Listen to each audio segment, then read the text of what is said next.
There All we right, go. take it away, Ariel. Hello, everyone. Welcome to our webinar today, which is this afternoon or this evening, depending on where you are. We're going to be talking about an update to the modeling chemistry materials, looking at quantitative reasoning. This has been materials that have been really ideas that have been in the works for about a year now.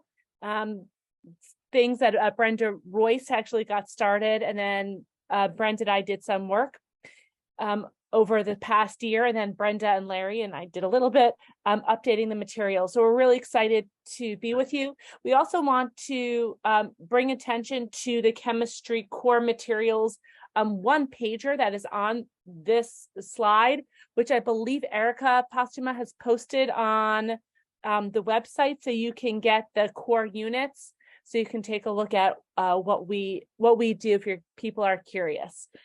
So I'm here. My name is Ariel Serkin. I'm from Massachusetts. We have Larry Dukerich in Arizona, and of course Brenda Royce in California. And we will be leading the webinar this evening. We also have from AMTA with us Erica Postuma to help as needed. And I think those are all the introductions I need to do. And we will have. Thank you, Erica. We will also have materials available after the webinar. As we get started, one of the big questions that we hear or is, I can't do math. I can't do I can't do it. Many of you have heard that if you've talked with parents, it is, I can't do chemistry, or I'm not a math person. And one of the things that we really want to bring to everybody's attention is quantitativeness is a part of the character of the natural world. We use math all the time. There really isn't such a thing as a math person or not a math person. It's very much a part of how the world works and how we operate within the world. So this quote that Brenda and I have used many times is really important. It is a part of the character of the natural world. Mathematics is used to represent patterns in nature. It really can't be eliminated from our models of matter. And we do this to say that we have to keep the quantitativeness in with everything that we do. Larry, go ahead. Okay, so I'm going to talk a little bit. How did factor label come about in terms of the original set of materials? Well, it turns out that our students were woefully bad at doing two ratios set up to make a proportion. So given this question right here, what's the volume of 10 grams of aluminum? All too often, my students would write the proportion incorrectly. You'll note that they didn't have any units there. That would have helped. Or they would cross multiply and divide incorrectly. So one of my heroes, J. Dudley Heron, that wrote The Chemistry Classroom, was talking about factor label method. So you have a fact, which is a quantity now, times a factor, gives you another fact with a different label. And if you cancel out the units, then you get you have a better chance that your numerical answer is probably right. Now, we realize, and that's why we're making this change, we're just replacing one algorithm with another. Well, what's wrong with an algorithm? Well, Heron says that algorithms are carefully developed procedures for getting the right answers to exercises and routine tasks within problems. But learning algorithms does not prepare students to deal with novel tasks. And besides, modeling is about sense making, not answer getting. So we're talking about trying to replace the word per with for each or for every to get kids to have a better understanding what's going on. Okay, Brenda, it's you. Okay, so the whole point of using the quantitative aspects of nature is really to help us get to information we want that we don't currently have, that happens to be measurable or in numeric stuff. And to do that, we need to find a reasoning path to the information we want using scientific principles, models, relationships in nature, mathematical quantitative principles, and so on. But you'll notice reasoning path. It is not just calculation. I know one of the things that struck me was how often students saw math as purely a or like computational tool that didn't have any information other than to give you the right answer. You know, I do the math and therefore I get it. So we have problem solving that we just mentioned, but we don't want to confuse that with calculating, which is just cleaning up after you have worked through the solution. And then lastly, that when we apply a known procedure for practice, it's not problem solving. It's already figured out. We're just following basically an algorithm. So algorithms are appropriate when students understand the reasoning. And Jane, many years ago, you mentioned a paper that I wish desperately I had not lost track of, but where the person found that when students were led through math through a problem-solving approach and taught to reason mathematically, they started slower, but picked up steam and actually surpassed the students who learned algorithmically and could do far more at the end because they understood what they were doing, where the algorithm-based learning tended to produce no transfer whatsoever. They could do what they were taught to do, but could not figure out how to use it someplace else. So algorithms useful after the students understand. Okay, next. So, many years ago, this has really started, getting into modeling has actually pushed me to consider things very differently than I used to, because it taught me how important all of the various aspects of what we do to get a, to build our model and so forth was always based in understanding and meaning and representations and so on. So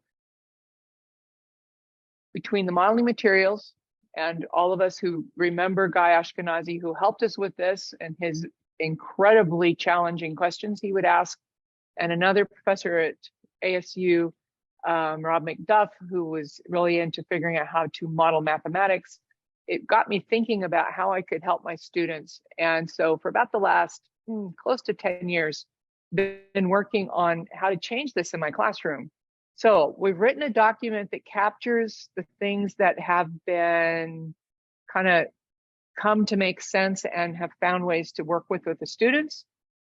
And we consider that this really would be something that is read before you dig into the materials. Don't just assume that it's going to make sense purely from the unit materials, then the teacher notes. You really need to read this and kind of let it sink in. I will show it to you in a moment. So what are some things Larry's already uploaded it. This document provides a rationale for the proposed changes in language and approach that we have. And I like to use the word with my students, science math. What this does is gets me off the toes of my math colleagues and lets me teach them something that my math colleagues might not say and do without being in conflict with them. We're doing science math because science always works in quantities. We don't just look at the patterns in numbers. So that means we have to keep track of what quantities are, what quantities do, and how they're related to one another. So next, and that every part of what we write mathematically expresses information and reasoning about nature. This is not just a computational tool. Okay, next. And as we look at some of the strategies that have been implemented, which are not amazingly unique, but they are just being brought together to show the math side of things. This is not just a new algorithm replacing what we so-called dimensional analysis, but it is actually a way of representing and modeling the reasoning. it also, this document helps us find ways to support students with clearer language, visual, verbal, and mathematical tools for developing understanding. And if you want to know more about some of these details in a more live-like presentation, Ariel and I did this last September in the webinar that you see there. You're welcome to go on to the eWebLife and find that and watch it if you are interested. You can find it in the recorded webinars button on the landing page. Okay. Right ahead. So this is the document, the story of quantitative reasoning. You'll recognize that top statement.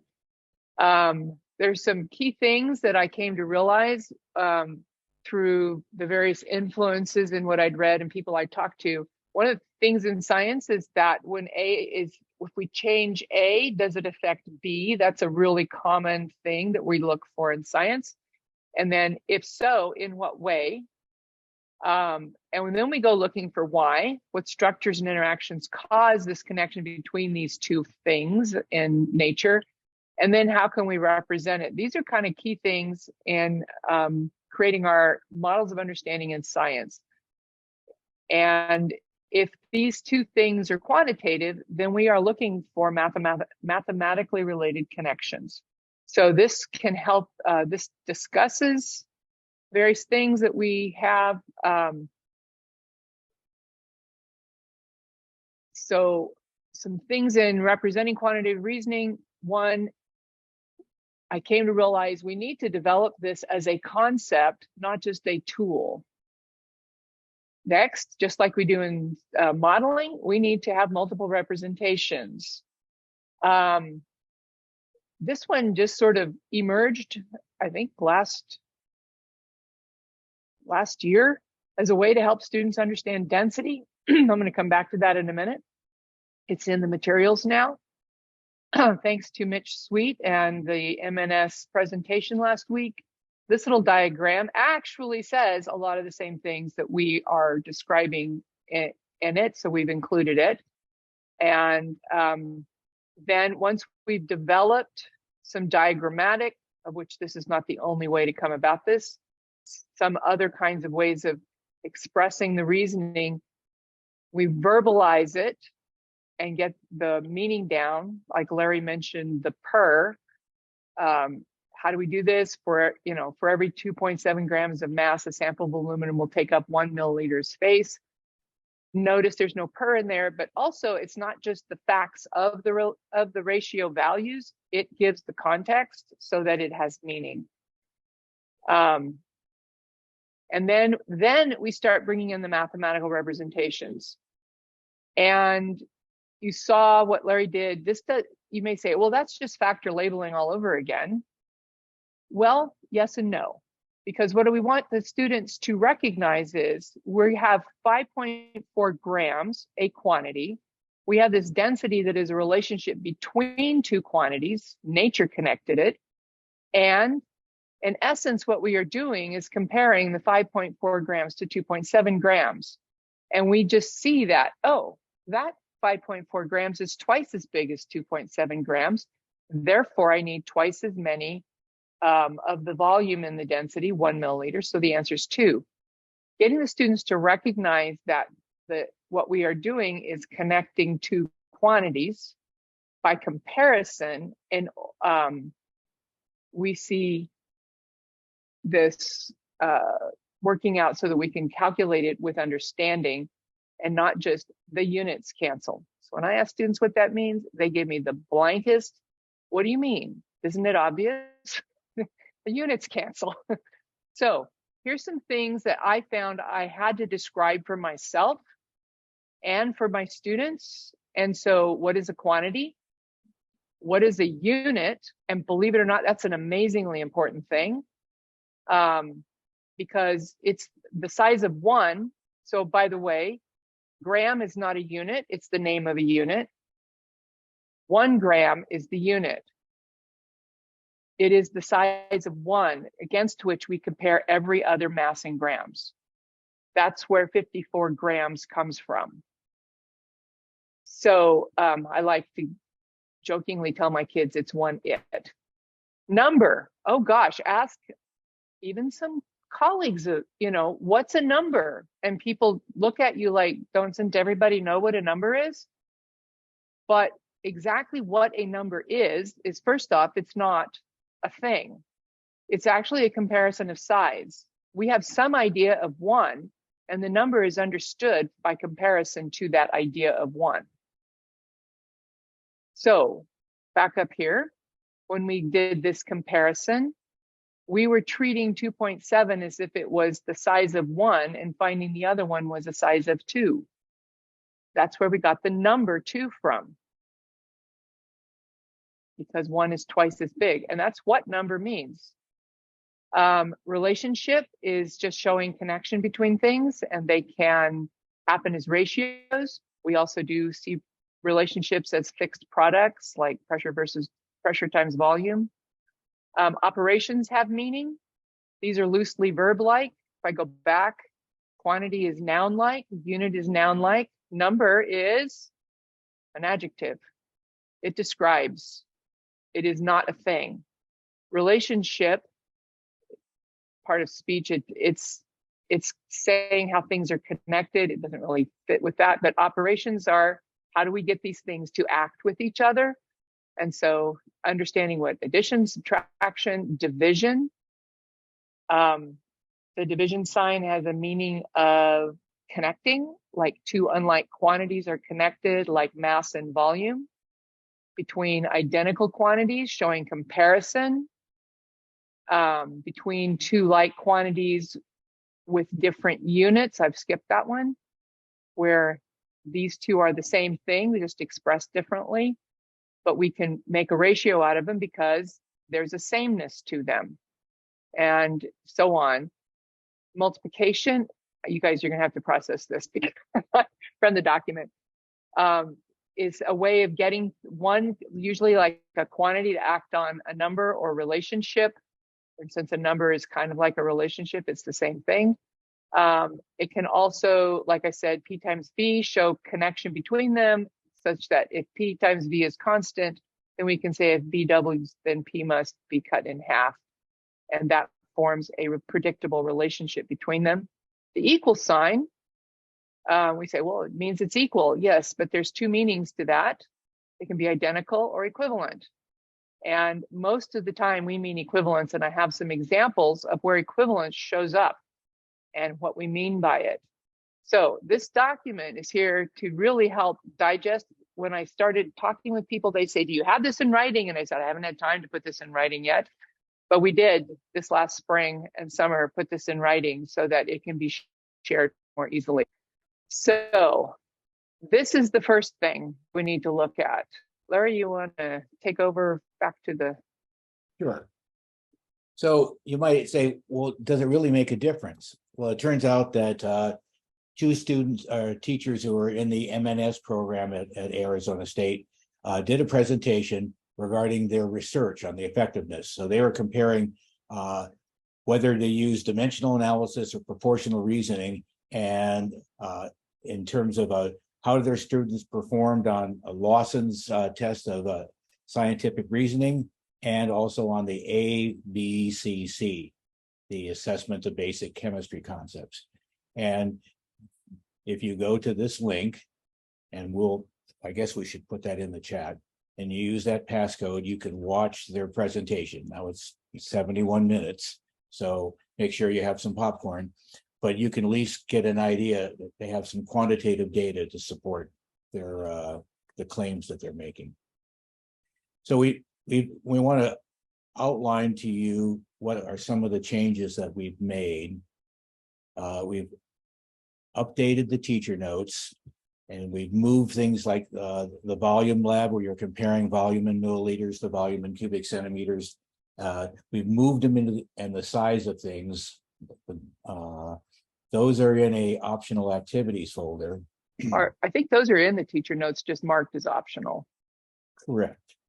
Yes. I'm saying the activities themselves are in the okay. The mass volume post lab does a lot of the introducing the reasoning with ratio relationship, diagrammatic as well as mathematically. So So the thing that you saw with the bingo chips earlier is emphasized in there as well. We've changed language in the worksheets and the post-lab activity where you're diagramming with proportional reasoning. Here we have the examples that Brenda was talking about. How do we represent 6 milliliters of a substance that has a density of 3 grams per milliliter? So we're looking at this with particle diagrams, and I think you can see that what we're doing the math, we're not canceling out the units. We're saying how many times bigger is 6 milliliters than 1 milliliter. Our number factor is 6, and that's why and if you count them, you're going to see that you have 18 chips or 18 grams. And this is something that students would be said, here, begin with this volume, represent it. Now, here's your chips. Each chip represents 1 gram. How would you show this? And figure it out, and then relate it back to the mathematics and have them talk about what they did and how the math shows what they did. It goes both ways. So if you're given a 24 gram sample, then you can say, how can we represent this diagrammatically? What's the volume of that sample? Well, by putting 8 boxes, each of which have 3 chips in there, you can see that there must be 8 milliliters. And what we're doing again is we're not suggesting that for the rest of time memorial, they're going to be writing out their calculations this way. But when they first start doing this, we want them to see that we're comparing 24 grams to 3 grams, and 24 is 8 times as large. So that means the volume has to be 8 times as large as 1 milliliter. And they can see when they take those 24 chips over on the left and they start grouping them by 3s, they end up with 8 groups. If you think about it, division is forming groups. That's what it is. And so we are forming 3 gram groups to figure out how many groups we have, and that each one is 1 milliliter. So, and this then becomes something that can be brought back, emphasized deeper into things later on. So there's another part here where you can take and give 24 grams of 2 different substances, have them figure out what the volume is, show the math, and then compare notes with other groups who did the other one, and kind of see that the density affects the outcome and how it does. So my kids, actually, my students found this, I thought, very helpful. And I think by the way, I turned my Chem 1 workshop this summer into the guinea pigs. And we did this in my workshop, and they thought this really did help make it clearer for students who struggle with this. So, and I'm just going to add in, Brenda, that so Brenda's been doing this with her students, and I've started doing it with my students as well. And what this does is it provides the scaffolding for students, for your students who have more facility with the mathematics. This helps them with the understanding of what the reasoning is. And for your students who have less facility with mathematics, it gives them the scaffolding to make them less afraid of the mathematics. So it really helps all of your learners to understand the why, not just the, oh, I can do an algorithm. Yeah, it's like we do math. I mean, we do all the rest of modeling instruction stuff for the science with multiple representations. Why don't we multiple represent, if you will, the reasoning mathematically as well? And that came out in some of my conversations with Rob McDuff. So to give credit where it's due. Okay. There we go. So we can count by 6s to figure out how many times larger 30 grams is than 6 grams. And this is just another way to visualize the multipliers by using a table. So, and emphasize the proportionalness. so using the language that Brenda has introduced, 30 grams is a quantity. 1 milliliter for every 6 grams is a relationship.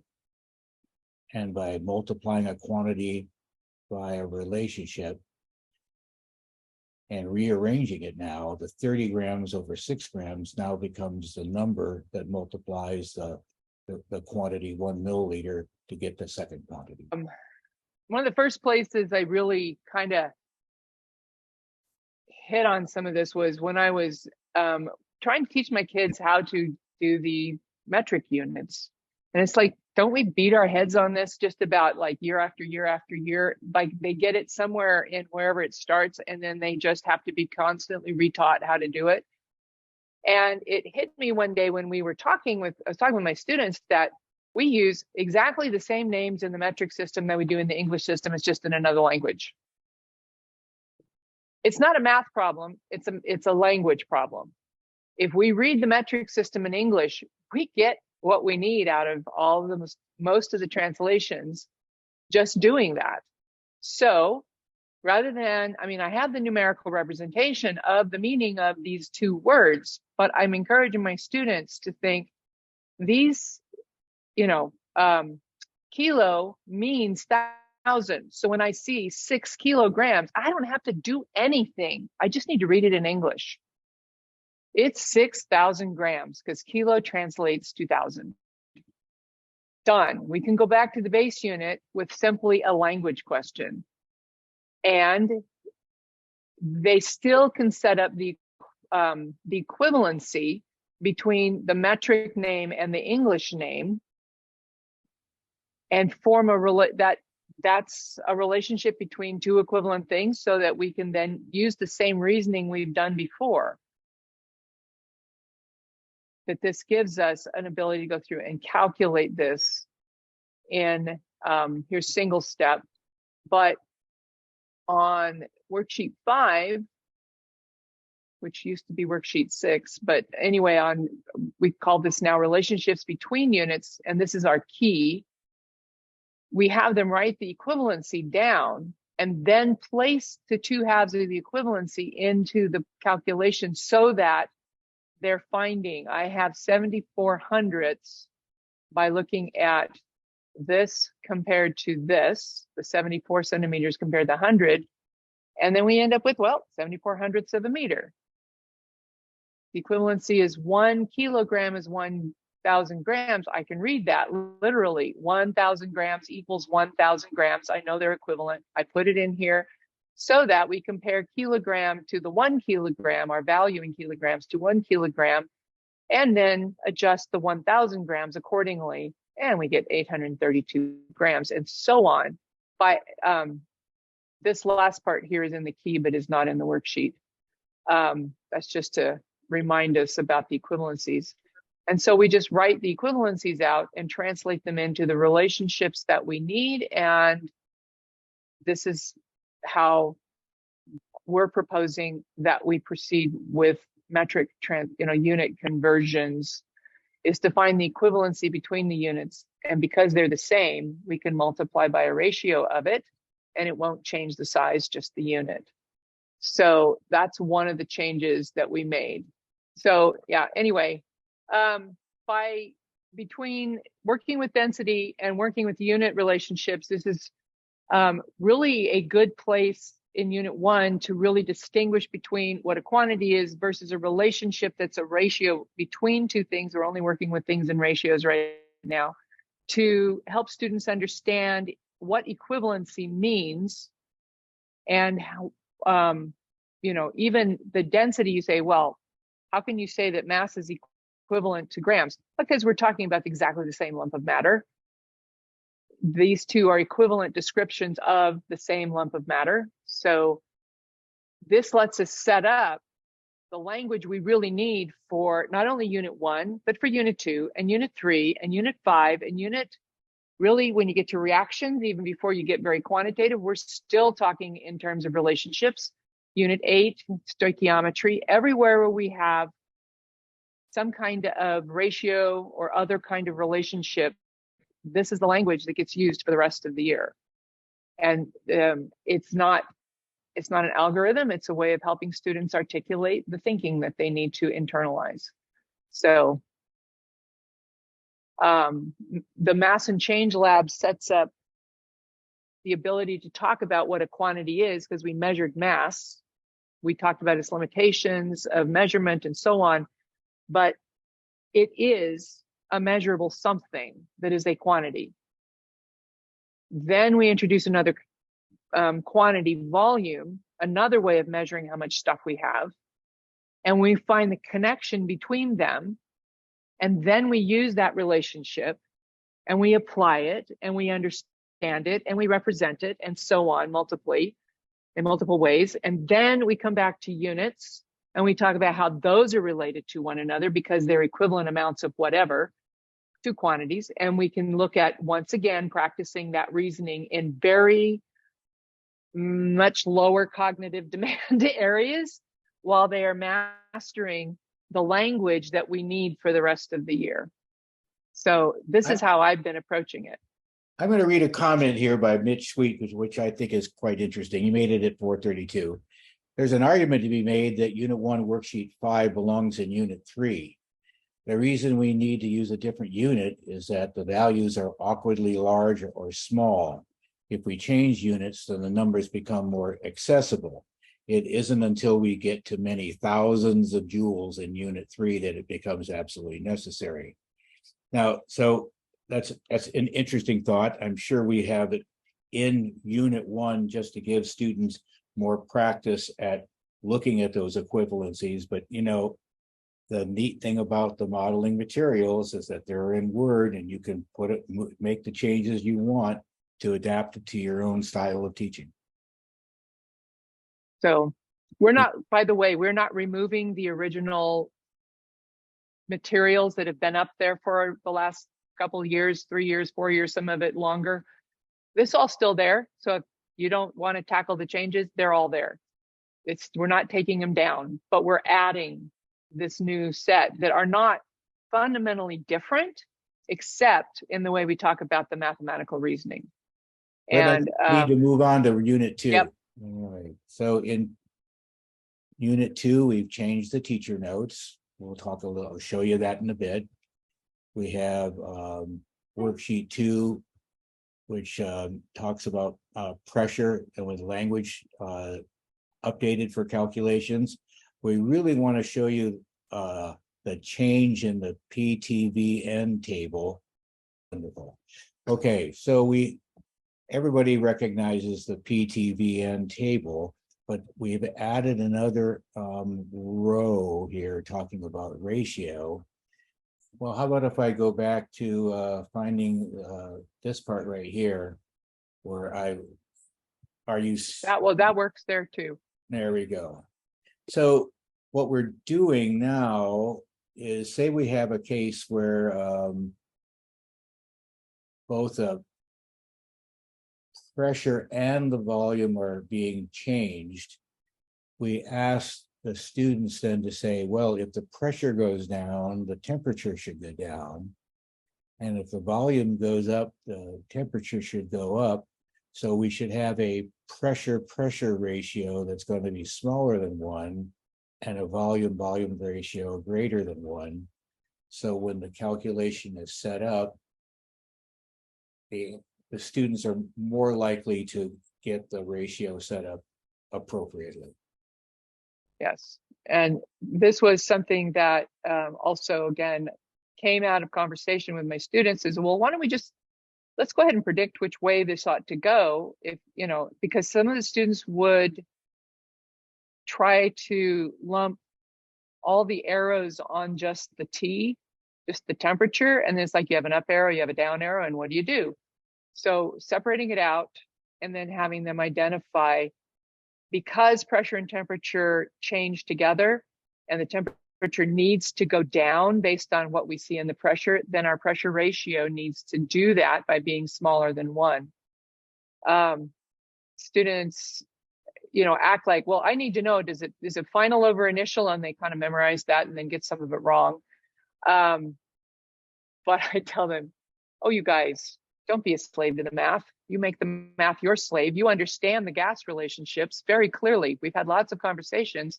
Just make it happen. And it's very foreign to them that they aren't following some prescribed equation to get something. They have to figure it out. But it's also really fun to watch when, as many of you who've used the PBTN tables already have seen, it's fun to watch them discover their own power. So I actually set up this with my workshop people this summer, and I didn't mention making the ratios greater and less than 1. And one group just did it spontaneously, and my heart went pitter pat, because it was like, oh my gosh, they saw from our conversation the value of doing that. And the others go, oh, that's a neat way to approach it. And I said, oh, well, that is actually one way I do it in my classroom. And so we have changed worksheet 3 to include that part of the analysis. And anyway. In unit 2, another couple of changes. Many of you may realize that the original stuff used Webiinar Logger Pro software, which is the gold standard for the longest time, but it's a very mature bit of software. It's been around since the 90s.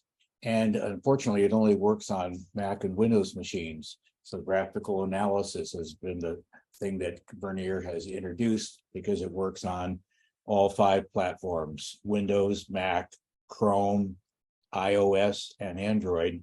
And so we have included some information about that in the Unit 2 teacher notes. Brenda has developed a little mini lab where you can use a spring scale to apply a force to a balloon. So by the way, that added little activity with the balloons is not in the teacher notes itself. It's in the resources folder for Unit 2. And it's just the measuring gas force activity. And I'll just really quickly show you just a quick picture of what that looks like. And no, it's not perfectly quantitative, but it's pretty dang clear that there is some kind of direct relationship between this. So this activity right here is described in this, and it takes half a class period.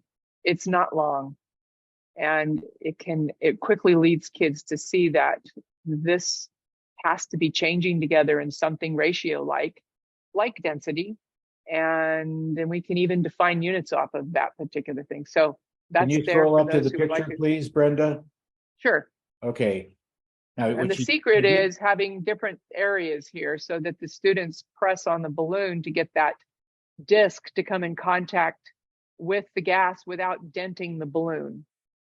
And then they get, when I accidentally discovered I had some circles, some discs that one was twice the area of the other, and I just did a quick check on it and went, oh my gosh, it's pretty much doubled. So it was quite fun. Go ahead, Larry. You said we're going to say something. No, you spoke what I wanted to say. There we are. So it is now almost quarter to the hour, or we've been at it for 45 minutes. You have been putting questions or comments in the chat window.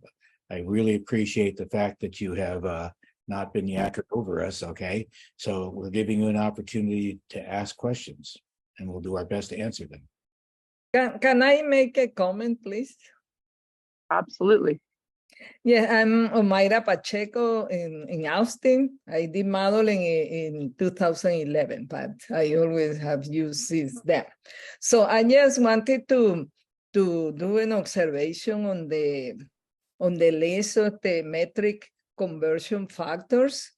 I think the students normally they get confused with the very small unit when you use the decimals. So I tried to do the conversion where always the conversion factor is actually the power of 10 is always positive and not negative. I don't know, this is something that bothers me when I see the equivalence written. I know that equivalence, the meaning is that, but normally they try, for example, to use the negative power, and then always got confused with that, with the use of that.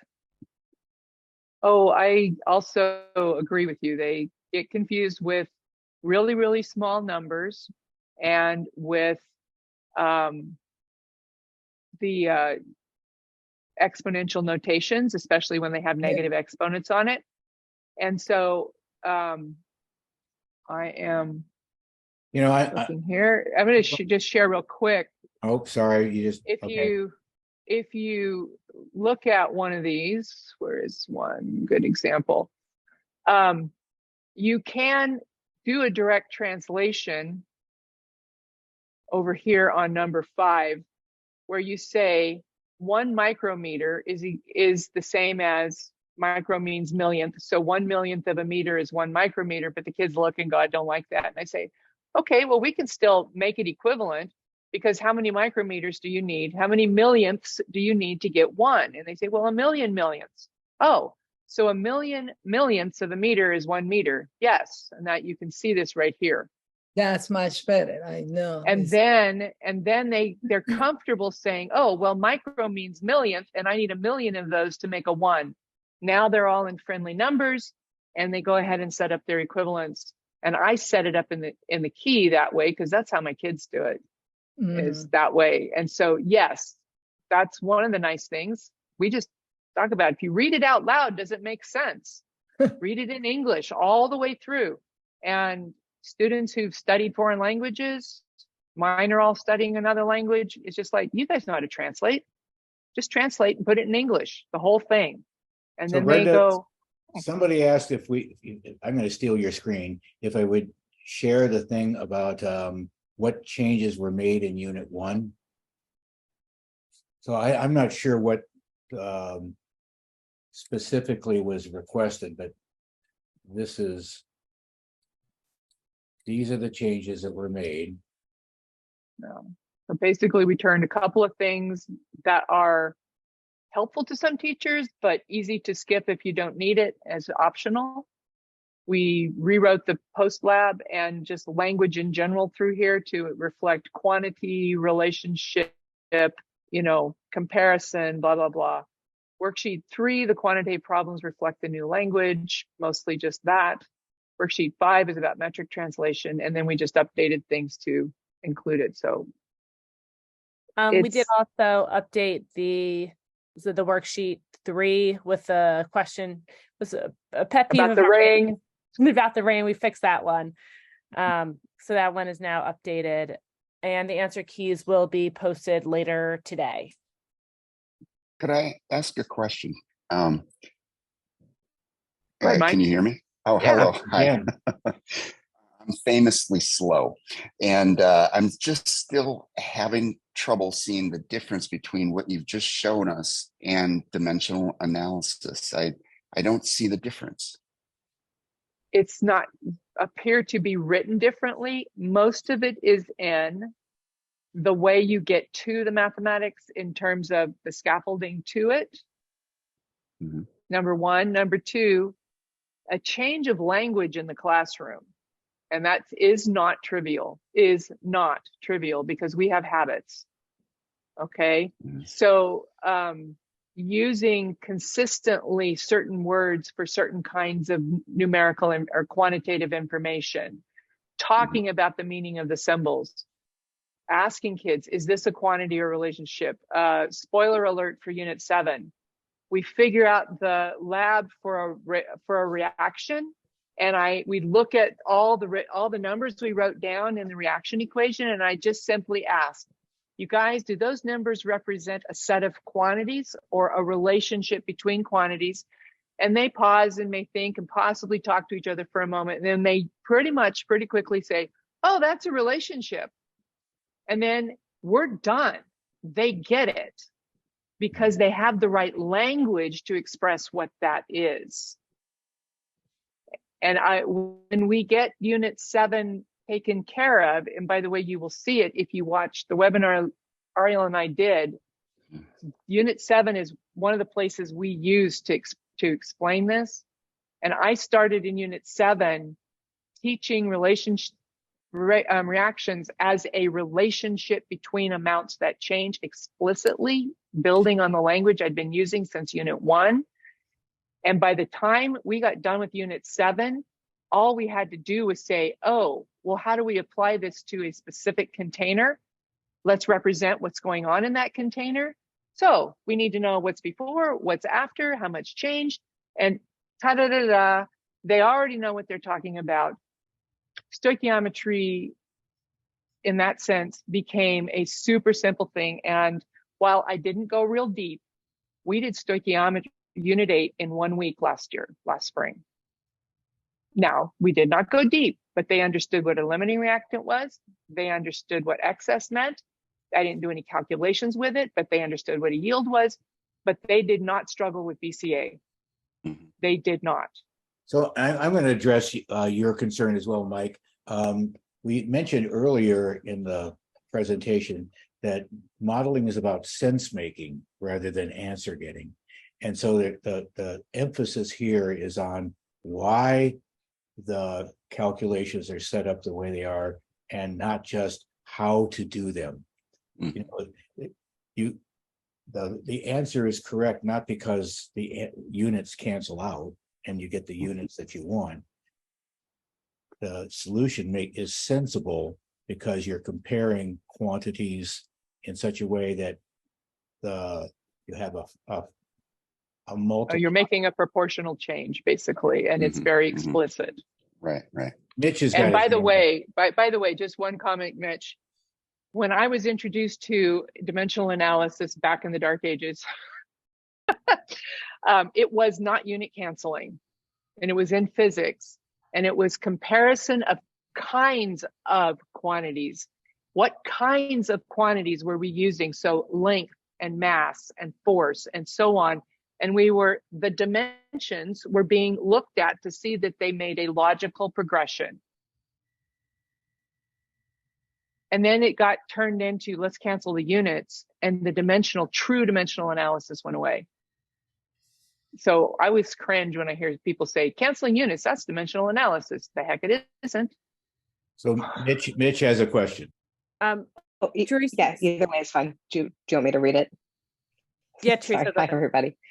Yeah, I was just wondering, and you can take Mitch's question first if it makes more sense thematically, but if you could just sort of give us a little preview as to how you incorporate things like specific heat capacity, ideal gas law constants, things that have more than 2 units embedded into them, how to frame this with students.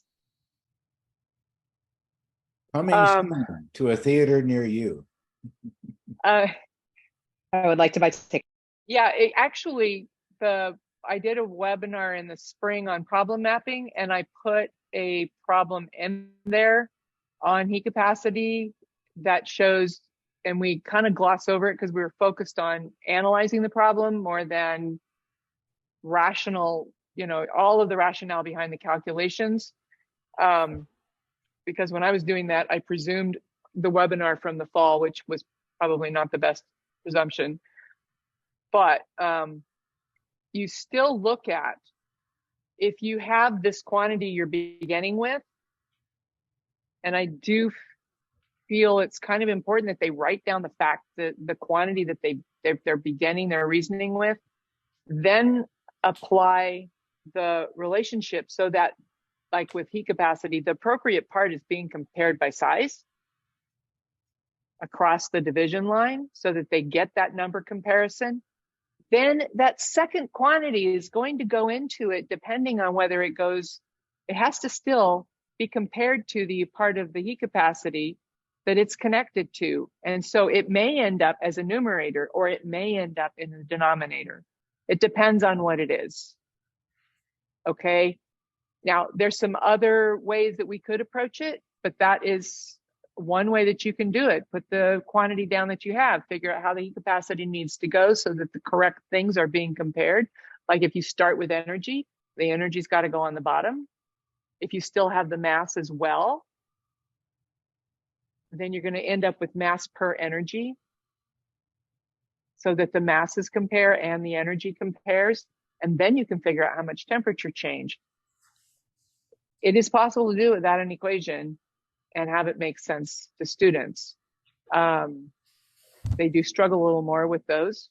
And so heat capacity, I mean, ideal gas law is going to be the same kind of idea. Honestly, a little thing on the doing that balloon activity opened up for my students that they had another relationship to use to reason with the gases, force per area. And it turns out force is affected by, we all know, temperature and number of particles. And volume is affected by, or area is affected by the volume. Those are the connections. And you notice we end up with force being proportional to temperature and number of particles together. So T times N per V is proportional to pressure. You almost got the ideal gas law sitting at you right there. You just need the proportionality constant. And the students use that to reason. Oh, well, that's a force, that's affecting the force. So therefore, this is what would happen to the pressure. That's affecting the area. Therefore, this is what's going to happen to the pressure. Just one more relationship that they can build off of. And it just knocks on the door of the ideal gas law. Brenda, So I do we don't want to develop. show the recommended follow-up here? Because we're just about out of Yeah, time. go ahead and go to the slides. So hopefully I We shared have all of just the a couple correct minutes. screen here. Yeah. Okay. So if you're going to try to make sense of what we've been doing for the past hour, you do need to read the story of quantitative reasoning and more than once. You should watch the AMTA webinars that Brenda has been referencing. There's a science modeling talk, episode 37, that is good to do. The It's also just, presentation. it's Arlen. I was going to say the science modeling talk is Ariel and I talking about the webinar we had done and the BCCE presentation we did that was all on the same topic. So, yeah. Okay, and so here's our contact information. Did Mitch ever talk about what he wanted? No, so I was just going to jump back in. I had a couple real quick comments here. So there are some huge advantages to incorporating proportional reasoning into your instruction.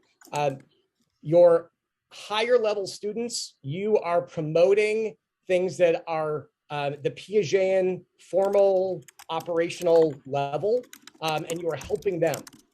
But your students that are weaker in math, I've had so many students say, I can't do math. And we say, you know what, let's just think about it from, we're just going to look at a relationship and think about, do we have more or less of these things? And it is empowered students that are weaker in math to do this. And to cycle back to something Brenda had mentioned about the ideal gas law, I've started teaching my students without the ideal gas law. We use the PVTN tables, and just use our starting point is the molar volume of a gas.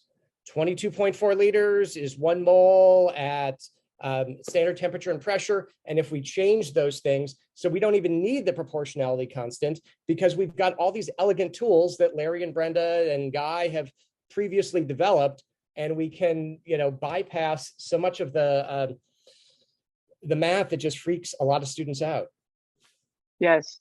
I like, Mitch, thank you for pointing Mitch. out the high and low end students benefit because the high end ones are like, wait, I got the math, don't bug me with the understanding, and the lower level ones can get the understanding of both the science and their math from it. If anyone wants to, I don't mind hanging out for a few minutes to answer some more questions. We appreciate you being here. And, did we get this? Did you have the slide with Erica's email address on it? There it is. How about that? That looks good. Sorry, I'll move my just put a slideshow mode, that way I'll be out of the way. There you go. I think what we'll do is we will send you guys out a follow-up email since you've all registered. Oh, Jane's got her hand up. Jane? Physics needs this too. Oh, Physics needs us. Well, it's still science, and it's still quantitative reasoning. It's just physics has more equations than chemistry does. We are so proportionally, doing proportional reasoning so much of the time. Yes.